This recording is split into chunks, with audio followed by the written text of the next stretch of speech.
Welcome back to the channel everyone. आज हम नया टॉपिक सीखने जा रहे हैं, इम्पॉर्टेंस ऑफ मैनेजमेंट। इससे लास्ट वीडियो में मैंने आपको कैरेक्टरिस्टिक्स ऑफ मैनेजमेंट के बारे में सिखाया था। आज जो नया टॉपिक है इम्पॉर्टेंस ऑफ मैनेजमेंट, ये एज अ पर जीएसईबी बोर्ड के हिसाब से 2 और 3 मार्क्स का वेटेज रखता है। फर्स्ट टर्म में एग्जाम में आपको ये 5 मार्क्स का वेटेज भी रखता है। इसमें किस तरह से क्वेश्चन पूछा जा सकता है, तो इसका क्वेश्चन मैंने लिख रखा है बोर्ड पर, explain what is management and explain it's importance. इस तरह से आपको एक क्वेश्चन पूछ सकता है। उसके आंसर्स में कैसे लिखना है, अगर आपको ये 2 मार्क्स में आता है तो केवल आप इधर दर्शाए हुए सिर्फ जो 8 पॉइंट्स हैं, ब्लैक हेड पॉइंट्स, इन पॉइंट्स को ही आपको लिखना है। अदरवाइज अगर 3 मार्क्स में आता है तो इंट्रोडक्शन के साथ, मीनिंग के साथ, शॉर्ट एक्सप्लेनेशन के साथ देना है। और अगर यही क्वेश्चन अगर आपको 5 मार्क्स में आता है तो इंट्रोडक्शन, मीनिंग में वेरियस मीनिंग्स आप डिफाइन कर सकते हो, जो कि मैंने अपने फर्स्ट लेक्चर में बताया था। उसके बाद state the points and explain these points, in points को एक्सप्लेन करना है 5 मार्क्स के हिसाब से, और लास्ट में कंक्लूजन के साथ इसे एंड करना है। इस तरह से आप अपने पूरे कंप्लीट इंपॉर्टेंस ऑफ मैनेजमेंट को एक्सप्लेन कर सकते हो। Now back to the point, importance of management. Why the importance of management is behind for successful business units. तो इंपॉर्टेंस ऑफ मैनेजमेंट में कुछ 8 पॉइंट्स मैंने यहाँ पे लिख रखे हैं, उसे मैं 1 बाय 1 एक्सप्लेन करता हूँ। हमारा फर्स्ट पॉइंट है necessary in every field. Management, because of the management it can be fulfil our motive of the business units, it is everywhere used. यहाँ पे मैंने एक्सप्लेनेशन के लिए लिख रखा है, not only business activity but also in religion, society, defence, politics, education, sports, इन सब में इंपॉर्टेंस मैनेजमेंट की होती है। बिजनेस यूनिट के साथ साथ, जैसा कि मैंने इससे पहले कैरेक्टरिस्टिक्स में भी एक्सप्लेन किया था, यूनिवर्सल प्रोसेस, उस यूनिवर्सल प्रोसेस के बेसिस पर ही हम इसे एक्सप्लेन कर सकते हैं कि मैनेजमेंट सभी जगह पर काम आता है। इसलिए ये सब जगह नेसेसरी इन एवरी फील्ड में ये इंपॉर्टेंट है, not only in business units. Second point हमारा है मैक्सिमम यूटिलाइजेशन ऑफ रिसोर्सेस। जैसा कि जॉर्ज आर टेरी ने हमें रिसोर्सेस के बारे में बताया था, 6M, M for man, M for material, M for money, M for method, M for market और M फॉर मशीनरी। ये हमारे रिसोर्सेस होते हैं जो प्रोडक्शन के लिए और सभी चीज़ों के लिए काम आते हैं। इन सभी रिसोर्सेस का मैक्सिमम यूटिलाइजेशन करना हमें मैनेजमेंट सिखाता है। Because of management we can maximum utilise our resources like raw material, land, capital, personnel का मतलब होता है staff, machinery etcetera can be utilised maximum by management की वजह से हम इसे मैक्सिमम यूटिलाइज कर सकते हैं, और जिससे हम अवॉइड करते हैं किस चीज़ को, वेस्टेज ऑफ रिसोर्सेज हमारा अवॉइड होता है। वेस्टेज ऑफ रिसोर्सेज जब हमारा अवॉइड होता है, जिसकी वजह से कई सारे फायदे होते हैं, जिसे हम आगे अपने पॉइंट्स में देखते हैं। हमारा थर्ड पॉइंट है accomplishment of objective.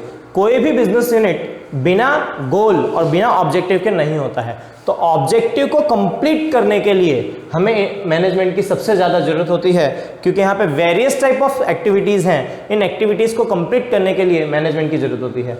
Because of optimum utilisation and decreasing in wastage, business can be achieve their predetermined objective easily.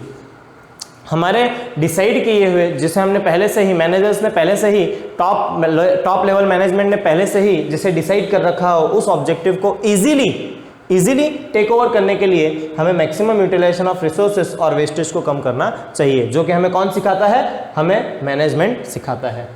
हमारा चौथा पॉइंट है useful for the success of the business. किसी भी बिजनेस की success उसके wealth maximisation और better management पर depend करती है।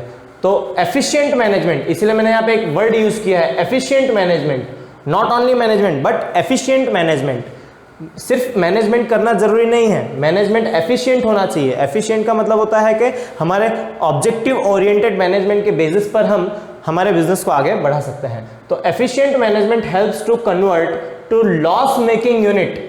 यहाँ पे मैंने एक वर्ड लिख रखा है लॉस मेकिंग मतलब जो बिजनेस यूनिट लॉस कर रहा है उसे हम कन्वर्ट कर सकते हैं किस में, प्रॉफिट मेकिंग यूनिट में। कि जो बिजनेस लॉस मेक कर रहा है उसे हम एफिशिएंट मैनेजमेंट मतलब बेटर मैनेजमेंट के थ्रू हम उसे प्रॉफिट मेकिंग में कन्वर्ट कर सकते हैं। It can be help to small scale industries can be converted into the large scale industry by efficient management. Efficient management से ये दो फायदे होते हैं जिससे हमारे बिजनेस की सक्सेस को बढ़ाने के लिए ये बहुत ही हेल्पफुल है। बिजनेस, किसी भी बिजनेस की सक्सेस उसकी प्रॉफिट मेकिंग से डिसाइड की जाती है। हमारा पांचवा पॉइंट है, fifth one point is increase in job opportunity. Job opportunity अब एक कॉमन सी बात है, जब बिजनेस सक्सेस लेगा, जब बिजनेस आगे बढ़ेगा, जब बिजनेस स्मॉल स्केल से लार्ज स्केल में आएगा, तो वहाँ पे हमें और अधिक मैन पावर की जरूरत पड़ेगी, और अधिक लोगों की जरूरत पड़ेगी, और अधिक प्रोडक्शन की जरूरत पड़ेगी, जिसके लिए हमें क्या चाहिए? जॉब अपॉर्चुनिटी कब बढ़ेगी? जब हम एम्प्लॉयमेंट बढ़ाएंगे तब।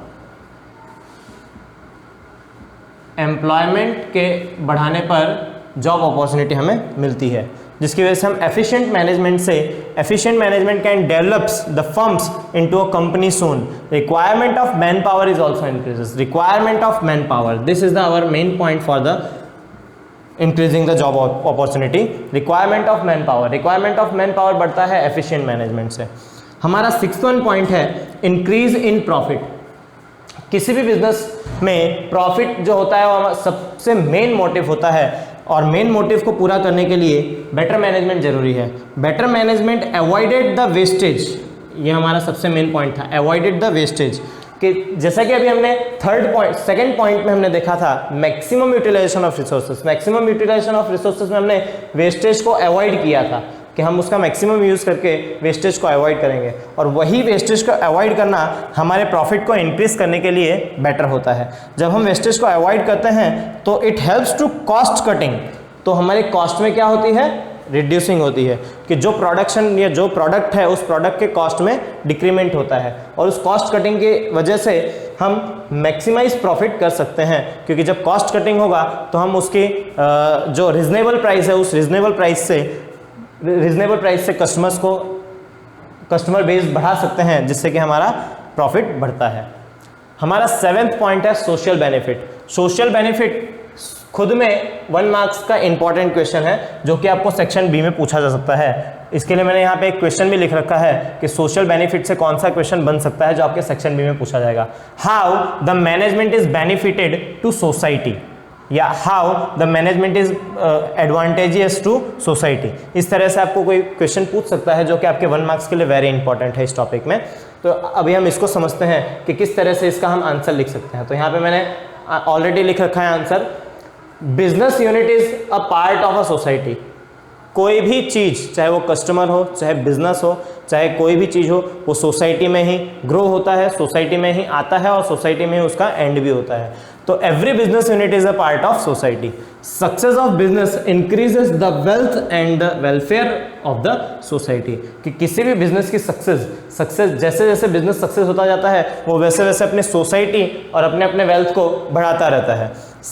इसमें नेक्स्ट पॉइंट है unit produce goods and service at low cost and provide it at reasonable rate to the society. कि जब हम वेस्टेज को कम करते हैं, जैसे कि अभी हमने अपने पिछले टॉपिक पे देखा था कि जब हम वेस्टेज को कम करेंगे और हमारी कॉस्ट लॉ होगी, law cost in the sense कि आपने अपने प्रोडक्ट की प्राइस में इतनी कमी कर दी है जिसकी वजह से आप रिजनेबल प्राइस पे सोसाइटी को बेनिफिट दे सकते हो अपने प्रोडक्ट का। सोसाइटी को बेनिफिट रिजनेबल रेट का मिलता है, जिससे हम सोसाइटी बेनिफिटेड होती है। तो इस तरह से आप इन 3 पॉइंट्स में या इन तीनों में से मैक्सिममली जो लास्ट के 2 पॉइंट्स हैं, इनसे आप अपना 1 मार्क्स का आंसर बना सकते हो। ये सोशल बेनिफिट में आप लिख सकते हो। हमारा लास्ट पॉइंट है नेशनल मोटिव। कि जिस तरह से सोसाइटी को बेनिफिट हुआ है, वैसे हमारी कंट्री लेवल में इकोनॉमिकली कैसे बिजनेस को मैनेजमेंट नेशनल मोटिव पूरा करते हैं। तो नेशनल मोटिव मतलब जो हमारी कंट्री के मोटिव को पूरा करे। तो इसमें मैंने कुछ लाइनें लिख रखी है। Management is essential to take maximum utilisation of untapped human resources. Untapped human resources के जो अनटैप्ड हैं, मतलब जो ह्यूमन रिसोर्स किसी भी काम कंट्री के नहीं आ रहा है, उन अनटैप्ड रिसोर्सेस को हम मैक्सिमम यूटिलाइज करें। And factors of production for the economical, social and national development of an economy. कि इकोनॉमी के सोशल, नेशनल और इकोनॉमिकल बेस पर अनटैप्ड ह्यूमन रिसोर्सेज को, जिन ह्यूमन रिसोर्सेज को, जिन मैन पावर का काम हमने अभी तक नहीं लिया है, जिन मैन पावर से कंट्री को कोई फायदा नहीं हुआ, उनका मैक्सिमम यूटिलाइजेशन रिसोर्सेज करके हम नेशनल मोटिव को कंप्लीट कर सकते हैं। Thanks for watching this video everyone. यदि आपको इस टॉपिक में कोई डाउट रह गया हो तो आप स्क्रीन पर दिए हुए नंबर पर कांटेक्ट कर सकते हो या फिर हमें मेल कर सकते हो। और बोर्ड पे लिखे हुए कंटेंट्स में यदि आपको विजिबिलिटी कम हो या विजिबल ना हो रहा हो तो आप वीडियो के एंड में इसका हमने स्क्रीनशॉट रखा हुआ है, उसकी मदद से आप कंटेंट को लिख सकते हो। Thank you.